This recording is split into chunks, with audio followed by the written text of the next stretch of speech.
welcome to Liverpool City Region Creating Careers. On today's episode, we're joined by some of the team at Knowsley Safari. Hi guys, thanks for joining today. Hi. Hi, if you wouldn't mind just giving a quick introduction to the students for me, please. Yeah, I'm Ellie. I'm the Assistant Manager of the Learning and Discovery team. Hi, I'm Nikki and I am Head of the Learning and Discovery team. Wonderful, thank you very much. I'm really looking forward to today's episode, particularly, as I've got some personal memories of the safari park of coming myself, monkeys jumping around the car and things like that. So I'm so a lot of our students will have similar experiences, and I think it will be really interesting to think about the Knowsley Safari as an employer rather than looking at it from the point of view of someone visiting. So thank you again for coming on. I'm looking forward to seeing what comes out of today's episode. So students, before we begin the recording, if you haven't completed the pre-work for today's session, click pause, go to the description, and there you'll find a link to our website. On the website, you'll find everything you need to download, complete the pre-work, and come back to us nice and ready to digest all the wonderful information that's on offer today. So to start us off, Nikki, Ellie, would you mind giving us a little bit of an overview of what you both do at Knowsley Safari?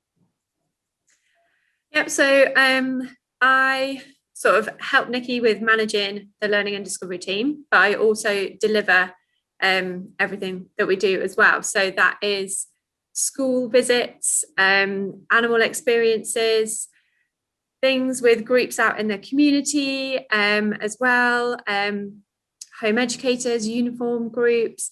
We basically do everything and anything that involves talking to people and telling them about animals and connecting them with nature. So that's it in a very sort of succinct answer. So yeah, we kind of get involved in lots of different things. And yeah, I help the teams out and I get to deliver some of it as well. Wonderful. Nick, is there anything to add to that, or has Ellie pretty much covered it? No, I think that's a really good description. So my role is slightly different, although I started out delivering and being on the ground, as we would say. My role has moved much more, it is a management role now. So I lead what we would call the strategic and the operational side of the department. So basically overseeing all the staff and all the programs and making sure that what we're doing fits into our targets and our strategy, to make sure that we've got some coordination with what we're doing, that we're not just sort of, we're doing this activity with the school group, that we know what we're doing and we know why we're doing it. And that's really important in a modern zoological collection, that we've got that strategy behind us. And so we know our mission actually as an organisation is to connect communities to the natural world for the benefits of future generations. So everything that we do has to feed back to that. And it's my job to make sure that happens.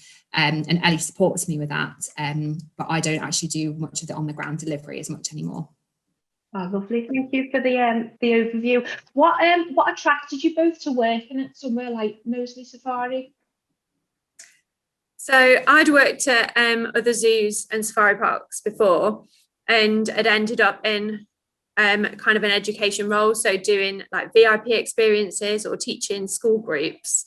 And I moved to the role here 6 years ago, and I really liked Knowsley because it's so big and but it also gives you like it's almost like you've got a safari park and a zoo, so we can drive around and do things on the safari where you've got zebras and rhinos and lions, and it's a really fun experience to take people on the baboon buses, like a minibus, and drive them around.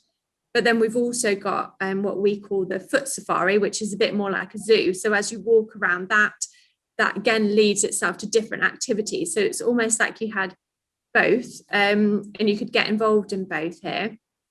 And I liked that lots of other zoological collections are maybe sort of set up in a slightly different way, and you almost have to kind of pick one area or another. Whereas at Knowsley, the Learning and Discovery team like encompasses so many different activities.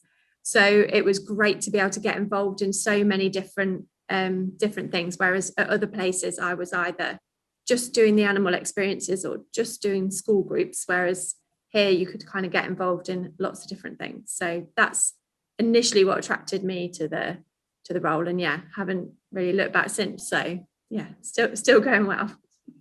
So massive diversity to your role that you think other Yeah. institutions don't offer as much. Nikki, do you have similar feelings, or have you got any other point of view? So definitely, yeah, Knowsley, the department is very diverse. No two days are the same. I think for myself, I've not worked in another zoological collection before. I started my career here, and 10 years later, I am still here. I knew about Knowsley because I did my undergraduate degree in zoology at the University of Liverpool. So it was an area that I knew about. But actually for myself, it was, I'd gone back to university, I'd done my master's, and the plan for what I was going to do didn't work out. But I thought, okay, I've got a zoology degree. I'm not quite sure what exactly I can do with it. But I saw an education officer job at Knowsley, and because I knew the area, and I thought, oh, you know, I could use my degree on that whilst I figure out what I want to do. And then here I am 10 years later. So I sort of found it by accident. Always had that interest in animals and biology and science, and loved talking to people. So in hindsight, it was kind of quite obvious I was going to end up in this kind of role, but it wasn't one I knew about. So could never really aspire to it because I didn't know it existed. So it sounds like you've ended up with the pretty perfect match for yourselves. And I think we come across that quite a lot on Creating Careers, where a lot of roles students don't tend to know even exist. So learning about as many different sectors and as many different opportunities in an organisation is so useful for your future. So carrying on with that kind of theme, obviously Knowsley Safari is a massive employer in our region, and there must be a lot of different types of jobs and roles that are on offer that people can come and have a great career with Knowsley Safari. Could you give us I know this is quite a chunky question, but could you give us a general overview of the types of different career paths and job roles that are on offer in Knowsley, mainly working with the animals and with the public? Yep, so shall I start with animals? I'll go with animals. So yeah, we've got quite a large animal team because we've got about 700 animals here, and our animal team is split into two. So it's split into carnivores and ungulates. So that's any hooved animals. But one of the main things that all of our animal staff, whenever we're doing sort of things like this for careers and things, one of the main pieces of advice they give is for anybody wanting to work with animals is don't sort of pigeonhole yourself too soon. So it's amazing if you think, I want to be a lion keeper, that's great, but to get there you might have to work with lots of different animals first, and then you might end up as a lion keeper. So get as much experience as you possibly can. So it's not unusual for us to see some of our keepers on the carnivore team and then they move to the ungulate team because actually they want to gain experience in different areas. So we've got two main teams, and there's probably about 15 members of staff on each, and they look after sort of all of the animals. Then there's obviously our team, the learning and discovery, who do all of the engagement and the education. And then we have a visitor services team who sort of look after all the public things. Nikki, do you want to cover that one? Yeah, so visitor services covers everything from admissions when you arrive and you make the payment. It includes the restaurant and all the catering side of things. There is the maintenance and looking after the park, which can include perhaps the grounds areas, the planting, but then also maintaining the enclosures and things like that, and supporting the keepers on that. We also have rides as well here, so they're all looked after and part of that visitor experience. And then we've also got research and conservation as well, which are a little bit like ourselves. We're almost part visitor services and part zoo, kind of depending on where you sit, where you feel that we sit. And they do all our research projects. They work with universities, and they do conservation both here on site and then also out in the wild as well. Wonderful. And I can imagine, because there's such a varied amount of roles there's lots of different pathways into that role. Maybe would it be someone from a degree background or an apprenticeship background? What would, in general, what would your main advice be to someone who's thinking, I'd like to work with animals or with the public facing roles that Knowsley Safari offer? What would your biggest piece of advice for those students be to get into these kinds of roles? Yeah, so I think across the board with all of our roles here, it doesn't matter what department you're working in. At some point, you're gonna be dealing with the public, so our guests to the park, the visitors, and everybody has to be good at that, because if somebody leaves and they have a bad time, then it leads to bad feedback. And whereas we want everybody to have a great time, and that does come down to customer service. So a lot of the time, whenever there's any jobs advertised and available, there's lots and lots of people that apply, and often there's lots of people who have got the relevant skills and experience. So when it comes down to the actual interviews, sometimes the interviews aren't about testing people's knowledge, it's more about those customer service skills. So giving scenarios on what would you do if this happened, or having to pull some random item out of a bag and talk about it as if it's an animal. Like, honestly, that is something that we do. So you've got to be able to talk to people and have the confidence to be able to answer any questions, or have some problem solving skills that if something happened, you'd be able to radio the right person and get them to come and help. So those are often the sort of skills that are sort of looked at and tested at interview. So if you can't get any work experience working with lions and tigers, because you won't be able to do that, it's a good thing to maybe try and get some work experience working with people. So whether that's with a brownie group or an after school club or something, just to show that you've got some people skills, you're confident at talking to people, that goes a really long way in whatever role it is, whether it's an animal keeper or if it's catering or somebody who's operating the rides. Like those skills are something that we look at for every single job role here. Yeah, no, that's lovely. And those skills that you've identified, it was really interesting when you say you don't have to, work experience with an actual lion or tiger, because obviously that's unrealistic. But students can find those skills in all aspects of their life, really, can't they? Whether it's part-time work or whether it's their personal life, or even in school, you're constantly learning communication skills and dealing with people. And so, yeah, that's a great piece of advice. Thank you for that. So I know at Knowsley you do a lot of conservation work and work on a lot of projects in that area. And for students who are unsure about what that is, it's about, protecting and preserving animals and nature. Would you be able to just tell us a little bit more about the work you do on that front and why it's so important? Yeah, so we have a research and conservation team here. So as well as projects here at the safari, we also work with organisations overseas as well. So we work with an elwood steer project in Cambodia, an eland project in Africa, a wild camel project in Mongolia. So there's literally projects all over the world, and the team work with them. And it's not just a case of sort of supporting them financially. We actually have staff that go over and work on the projects, and we're able to share our skills and expertise. And also then we can learn information about the animals in the wild that we can then bring back to the safari as well. So it's a really good setup that we're working like really closely with these projects. And then we also do lots of research, so working with the universities.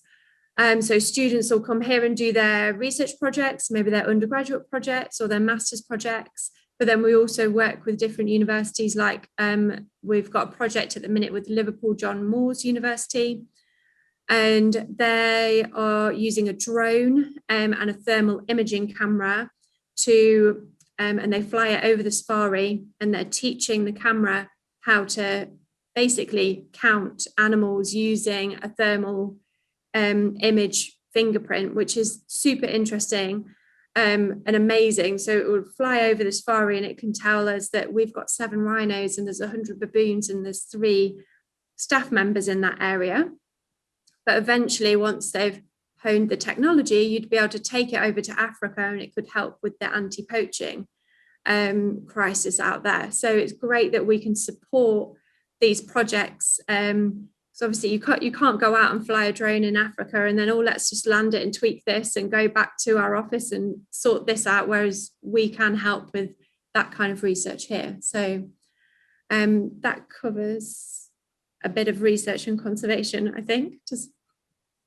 That's so interesting. I'm sure the students will be really interested to hear that. Oh, you've got, I suppose, a community, an international community of partners that you're working with, and not only helping them, but the research also comes back to help how you run the safari park and look after the animals, within Knowsley. That's really interesting. Thanks for sharing that. So I think we'll flip now to the other side of the organisation. Obviously, most people will be aware of, there's roles working with animals, there's roles working with the general public. These are the roles you see when you visit the park. Could you give us an overview of those behind the scene roles that are on offer that maybe students wouldn't even consider, the kinds of jobs Knowsley would offer? So other roles that we have here that you might not think of include finance. We have a marketing team and also PR as well. That's really important. A HR team as well to look after our wider staff. And the safari park is actually owned by Lord Derby, so we sit on part of the wider estate. So there's a number of roles there that actually work on the estate and also on the safari park as well. And they're all really important for making sure that we can all function and we can all do our jobs as well. Yeah, that's brilliant. So just out of interest, those kinds of roles like finance or HR, that I assume they could be people from backgrounds of all different types of sectors. They could have worked in healthcare, they could have worked in maritime, and then they could bring those skills to Knowsley. Is it important that those people who do actually bring those skills, their values and their interests align with Knowsley Safari? Would you be looking for someone who was genuinely interested in, what the park offers and the values of the organisation? I think so, definitely. I think that's really important, that we have a culture here that we want everybody to be behind. Being a modern zoological collection, we've got all our priorities in animal welfare and research, conservation, education, and people need to be behind that and recognise the value in all of those roles and the reason why we're here. But then you've also got the commercial side. We need all that to happen. We want people to come and have a great day out with us. And also we need that revenue in order to allow us to do the other things that I've mentioned. And it can be a fine balance, and we need to ensure that everybody within the organisation has that understanding that it's not about priorities, it's very cyclical, and it's about everybody working together. And so even if your role is in HR, for example, you're working both with those animal keepers, but then you also might be working, for example, with a chef in the restaurant. Both are equally important and they both need each other to do their jobs. So I think those other roles we mentioned are, you could almost say they're a bit like the facilitators. They help us to do our job, but equally themselves are so essential because they don't just help us, they're needed to make the whole part work. Yeah, one team with all the same aim, really, isn't it, across the board, no matter what position you're in. So lastly, just to finish off, we try to ask all our guests on Creating Careers this question. We want students to think about every day in their school life, the curriculum areas they study, their school subjects that they study. What is the point of it and how does it link to careers? So it is take you back to your time in education. What skills or knowledge did you learn at your time in school that you would say you still use in your career today? Okay, so science, definitely, because we do a lot of the sessions we run are sort of biology, science based. So definitely we use science. But then I think there's so many other things that come into it. So for us to put a program together, I need to use maths, I need to use computer skills, English, to be able to write a project plan, to be able to put together like how much it's going to cost us, how much should we charge people to come and maybe take part in these things. So you need maths there. We also do sort of, if we've done a project and it's gone really well, we might get asked to go and like present somewhere. So then we need to use like design and PowerPoint kind of skills and that kind of thing. So yeah, loads of things. They're the first ones that kind of, I did performance studies as well. So we use that as well when we're like doing our talks and our presentations. So yeah, I would definitely like use those skills from that. They're the first ones that spring to mind. I don't know if I might have missed something really obvious, but I think, yeah, for our roles, definitely science plays a part in it. I think I'm probably going to answer the question slightly differently, to think that actually it's about focusing a lot on what you really enjoy at school. It can sometimes be hard, and I remember it, even though it was quite a while ago. You can't necessarily relate, oh, well, if I'm doing geography or I'm doing history, how is this going to turn into a job? But actually, I would probably say that that's not important right now at this second when you're in school. But if you enjoy that and work hard at it and you can get, your grades with it, then those opportunities can kind of come from that. My parents, very wise that they were, said to me that, you're going to spend most of your adult life at work. So you should find something that you love to do and make a job out of that. And that stuck with me. And I absolutely love my job in a way that not everybody does. And I think that's really important that, when it's not about not focusing on the subjects that you don't like, but it's about thinking about what you do like and what you do enjoy and kind of where that can take you. I think that's something that's really important, no matter what that is. And even if you can't see that connection now, opportunities have a way of presenting themselves, and you don't have to have it all mapped out from when you're in school. I thought that was very deep and meaningful, that, wasn't it? Yeah. No, that's so true though, because at school I really enjoyed science, I really enjoyed biology, but I really enjoyed performing arts as well. And I remember when I picked those things, teachers saying like they don't go together, like what are you ever going to do with those? And like at the time I didn't know that this job existed. Now I would have been like, well, I'm going to be a zoo educator with both of these things, but I didn't know that was even a job. But like I say, I enjoyed them both, so I was like, well, I enjoy them, so I'm just going to do them. And like then it kind of led to this. So yeah.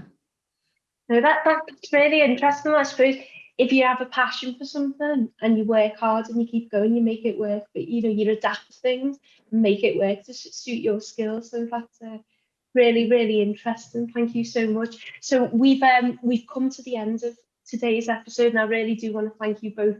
I think your passion for the roles that you're in and Knowsley Safari has really played through, and I'm sure every student watching is thinking Knowsley is a wonderful employer, and be keen to come back and visit you very soon. Students, don't forget to evaluate today's session using the Creating Careers roadmap.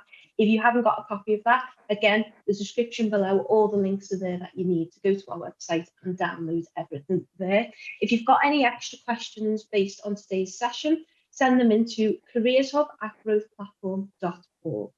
Thank you all for watching, and I'll catch you on the next episode of Creating Careers.